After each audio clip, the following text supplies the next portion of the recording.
আসসালামু আলাইকুম স্যার। ওয়ালাইকুম আসসালাম।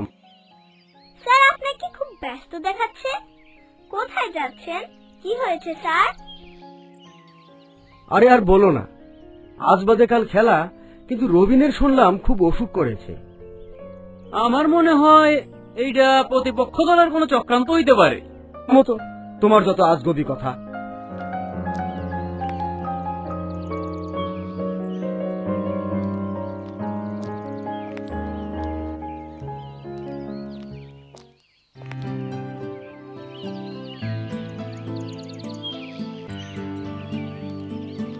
রবিন তো টিমের ক্যাপ্টেন, সে অসুস্থ হলে আমরা তো হেরে যাব। গতকালও তো দেখলাম সে ভালো ছিল, কিন্তু আজ কি হয়েছে বিষয়টা জানতে হয়।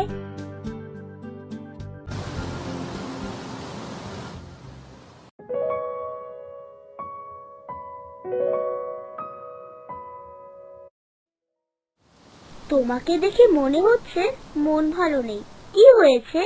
পরশু ফাইনাল খেলা, কিন্তু আজ হঠাৎ ক্যাপ্টেন রবিনের অসুখ হয়ে গেছে। তুমি কি কিছু বলতে পারবে? হ্যাঁ, রবিনের যদি এটা ভালো কাজের অভ্যাস থাকতো তাহলে এটা হতো না। মানে? দাঁড়াও, তোমাকে দেখাচ্ছি। গতকাল রবিন টয়লেট থেকে ফিরে শুধু পানি দিয়ে হাত ধোয়।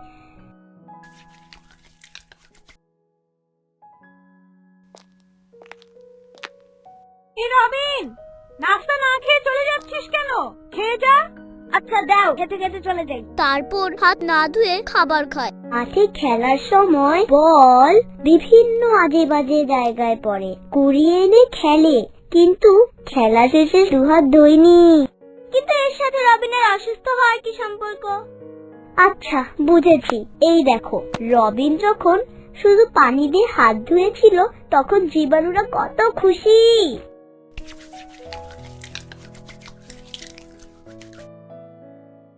এই বেকলা, তুই একলা নাকি? কেন রে হাবলা, তোর বেকলা দিয়া কাম কি? এই যে এখন কলের পানি ধরবে, তুই বেটা একলা একলা খেলবি। এই দুষ্টুমি করবে না, ভালো হবে না কিন্তু। আগ্রাসকে দিক করে তুই কর, আমি পিছলে পড়া খেলবো।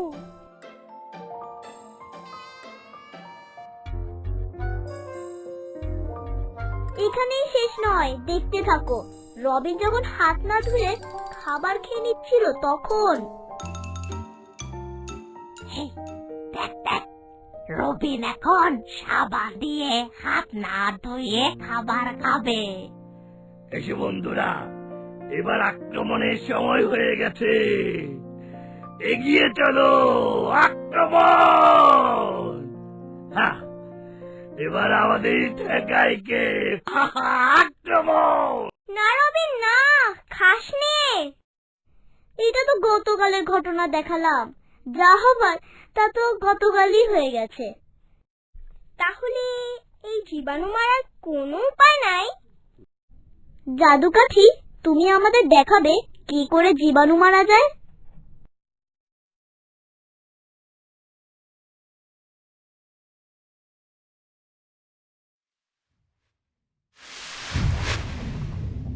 এটা কি ছিল? জাদু কাঠি সুমিকে বলবে এটা কি ছিল?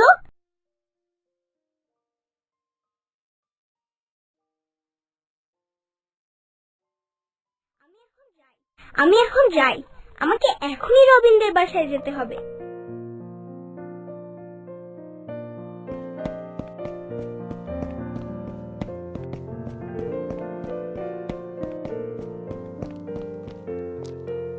ডাক্তার সাহেব, কেমন দেখতেছেন? চিন্তার কিছু নেই, ওষুধ লিখে দিচ্ছি, সব ঠিক হয়ে যাবে। না, ঠিক হবে না, আবার হবে। এই, তুমি কও কি? মাথাটা খারাপ হলো নাকি? না স্যার, কিছু মনে করবেন না, মাথা আমার ঠিকই আছে, আসলে আমাদের অভ্যাসের ঠিক নাই। আচ্ছা রবিন, তুই কি টয়লেট থেকে ফিরে সাবান দিয়ে দুহাত ধোস? না, তুই কি খাওয়ার আগে সাবান দিয়ে হাত ধোস? হুই তো, পানি দিয়ে ভালো করে হাত কুচলে ধুই। তুই কি জানিস শুধু পানি জীবাণু দূর করতে পারে না? জীবাণু? সুমি কিন্তু ঠিক কথাই বলেছে। খাবার আগে ও টয়লেট ব্যবহারের পর সাবান দিয়ে দুহাত ধোয়া উচিত। শুধু হাত ধুলেই হবে না, সঠিক নিয়মে 5 ধাপে হাত ধুতে হবে। সঠিক নিয়ম? 5 ধাপ? হ্যাঁ, 5 ধাপ। সবাই কলপারে আসেন, আমি দেখিয়ে দিচ্ছি। প্রথমে পানি দিয়ে দুহাত ভিজিয়ে নিতে হবে। দুহাতে সাবান লাগাতে হবে। দুহাতের তালু ও আঙুলের ফাঁক সহ উভয় পাশ ভালোভাবে ঘষতে হবে। গামলা বা বালতিতে জমানো পানিতে নয়, প্রবাহমান পরিষ্কার পানি দিয়ে দুহাত ভালোভাবে ধুয়ে নিতে হবে। সবশেষে পরিষ্কার গামছা বা তোয়ালে দিয়ে হাত মুছে নিতে হবে অথবা বাতাসে হাত শুকিয়ে নিতে হবে। আর ভুল হবে না, টয়লেট করার পর এবং খাওয়ার আগে সাবান দিয়ে সঠিক নিয়মে 5 ধাপে অবশ্যই 2 হাত ধুয়ে নেব। বাচ্চারা শুনলে তো সবাই, সুমি যেভাবে যেভাবে দেখালো ঠিক তেমন করে টয়লেট করার পর এবং খাবার আগে অবশ্যই সাবান দিয়ে 2 হাত ধুয়ে নেবে। আচ্ছা স্যার। মনে থাকবে তো? জি স্যার, মনে থাকবে।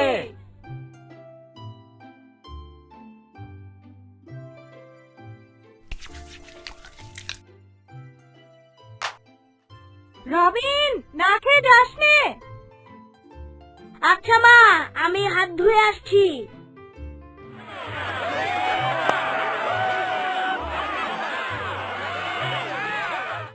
যদি সুস্থ থাকতে চাই 5 ধাপে সাবান দিয়ে দুহাত ধোয়া যায়। কখন কখন? টয়লেটের পর এবং খাওয়ার আগে। মনে থাকবে তো বন্ধুরা, টয়লেট করার পর এবং খাবার আগে অবশ্যই সঠিক নিয়মে সাবান দিয়ে 2 হাত ধুয়ে নিতে হবে। চলো নিয়মগুলো আবার দেখি। প্রথমে পানি দিয়ে 2 হাত ভিজিয়ে নিতে হবে। 2 হাতে সাবান লাগাতে হবে। 2 হাতের তালু ও আঙুলের ফাঁক সহ উভয় পাশ ভালোভাবে ঘষতে হবে। কোনো জমানো পানিতে নয়, প্রবাহমান পরিষ্কার পানি দিয়ে 2 হাত ভালোভাবে ধুয়ে নিতে হবে।